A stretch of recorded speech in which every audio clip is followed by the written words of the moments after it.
Very good morning to one and all. This is Ross Strochen calling in again. Fly to the Phoenix.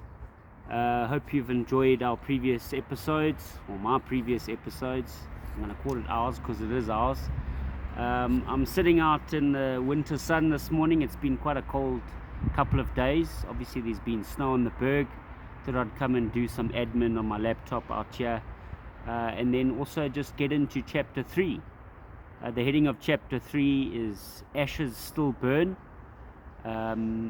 Yeah, it's been an incredible week so far. I hope you've all enjoyed and related to the story.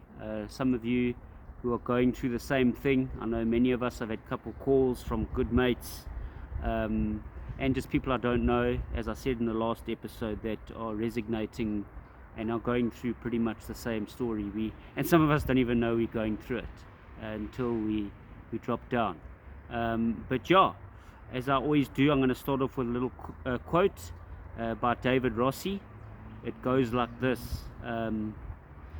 scars remind us where we have been, but they don't have to dictate where we're going. There's a silence that follows destruction. Not the peaceful kind, more like the kind that makes like that humming noise from a fridge. It's all dead quiet and then there's that loud humming noise. That space where nothing's being said, but everything is understood. In the aftermath, what echoes loudest isn't the explosion. It's the damage report written in the smallest things. A dry stare across the dinner table, the subtle shift in someone's tone or body language, or the slightly too long pause before a response or a reply. I've lived through chaos.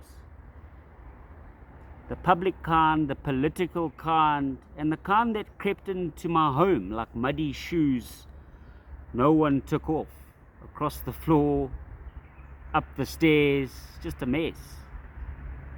And yet somehow there were still clean socks in my drawer, still jokes about my dramatic voice clips and notes to the community or wherever, still someone reminding me where I left my keys again. Got a nanny at home, Ethel, beloved Ethel. She's been like the second mom to our girls for 6 years, and she always has to come and help me find my keys or my phone somewhere. Please excuse the kankani in the background. Turns out survival isn't always heroic.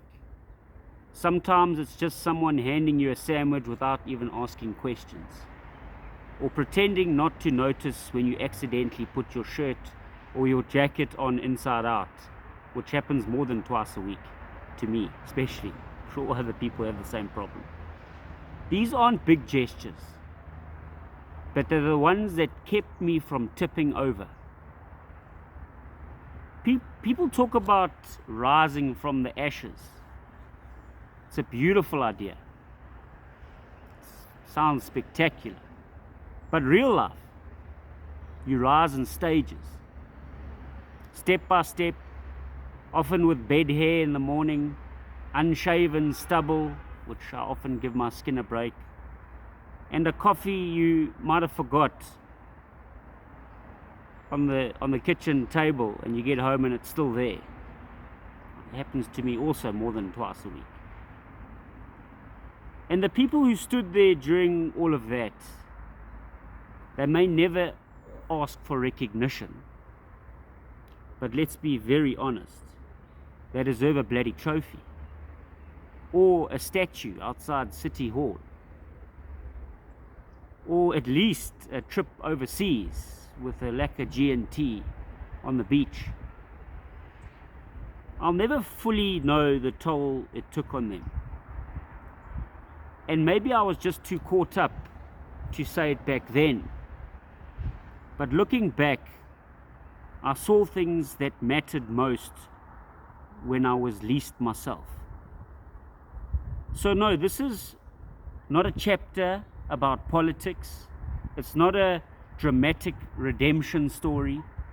It's about small mercies, private grace, and the hilarious resilience of people who didn't sign up for the chaos, but somehow kept the lights on anyway.